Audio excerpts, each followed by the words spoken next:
Bismillahirrahmanirrahim. Assalamualaikum warahmatullahi wabarakatuh.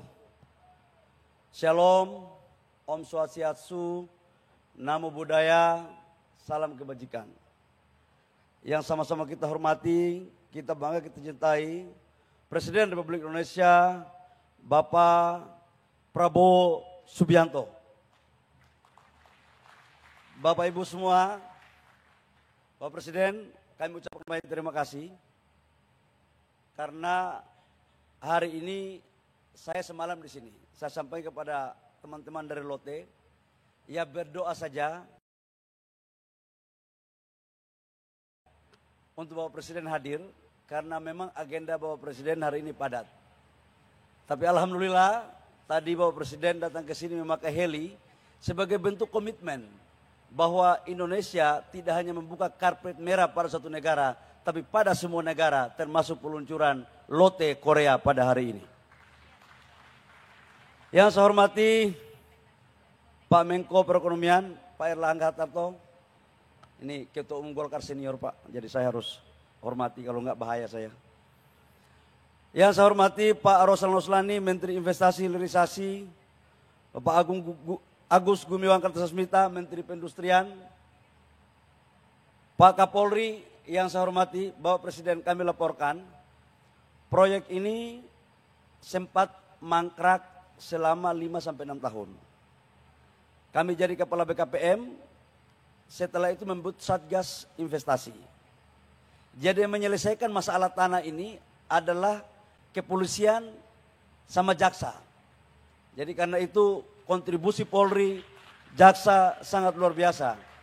Dan ini banyak yang masuk sekolah gara-gara proyek ini waktu proses pembangunannya. Yang saya hormati Pak Seskap, Pak Teddy Indrawijaya. Waduh, saya salah ini, mohon maaf. Yang saya hormati Menteri Dalam Negeri Pak Prasetyo Hadi, bahaya saya bisa kacau ini. Pak Sekretaris Negara, Bapak Prasetyo Hadi, Pak Menlu, Bapak Sugiono, ini gugup saya Pak.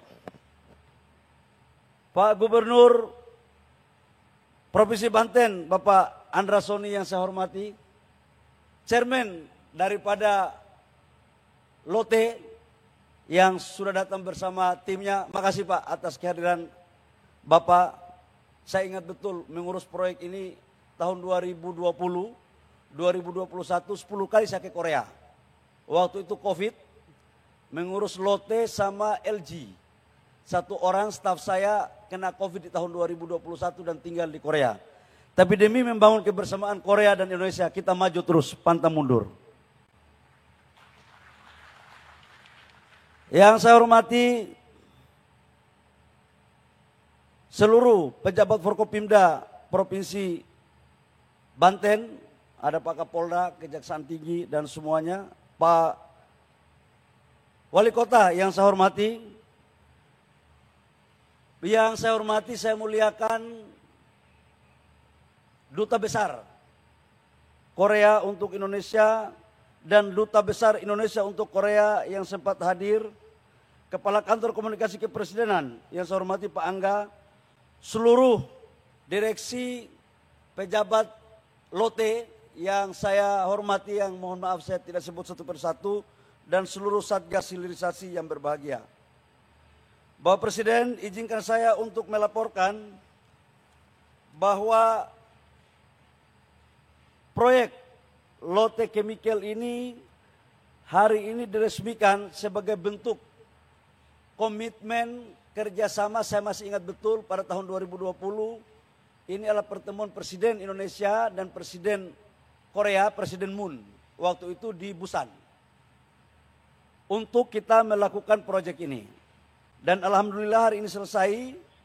Proyek ini dinamakan Lotte Chemical Indonesia New Ethylene dan merupakan bagian proyek dari Kompleks Petrokimia terintegrasi di Cilegon, Provinsi Banten, yang masuk dalam proyek strategi nasional PSN. Ini memiliki investasi sebesar 3,9 miliar, tapi kelihatannya ada cost of run sehingga naik menjadi 4 miliar US dollar. Kalau dikurskan sekarang sudah mencapai kurang lebih sekitar 63 sampai 64 triliun rupiah dan menjadikan salah satu investasi petrokimia terbesar di Asia Tenggara. Jadi proyek ini terbesar di Asia Tenggara, mereka punya juga ada lote di Malaysia, tapi di sini yang paling besar. Konstruksi proyek ini mulai tahun 2022 dan berhasil mulai beroperasi pada Oktober 2025. Berkat kolaborasi yang solid antara tenaga ahli Indonesia dan Korea, serta dukungan penuh dari pemerintah pusat dan pemerintah daerah.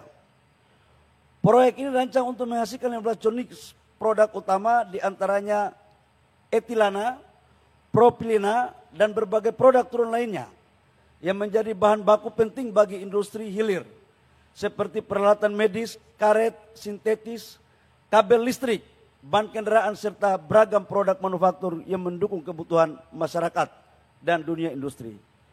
Sebagai informasi, LC merupakan program proyek petrokimia terpadu kedua di Indonesia.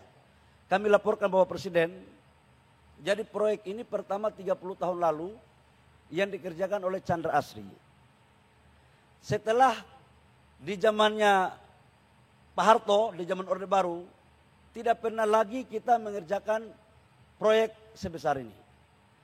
30 tahun kemudian, presidennya Bapak Presiden Prabowo, baru kemudian kita mampu eksekusi untuk kita meresmikan proyek yang sama di Republik ini. Ini mungkin karena menjelang tanggal 10 November Pak, Hari Pahlawan. Jadi memang yang berbuat besar kepada bangsa ini hanya orang yang punya cita-cita dan keberanian besar. Dari total kapasitas produksinya sekitar 70% akan dipasarkan di dalam negeri dan 30%-nya di luar negeri.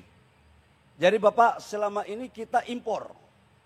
Dengan pabrik ini kita tidak lagi mengimpor secara besar-besaran seperti tahun sebelumnya. 70% adalah substitusi impor, 30% kita ekspor. Total nilainya, revenue-nya, jualannya per tahun itu 2 miliar US dollar. Jadi 1,4, 1,5 di sini, sisanya kita ekspor.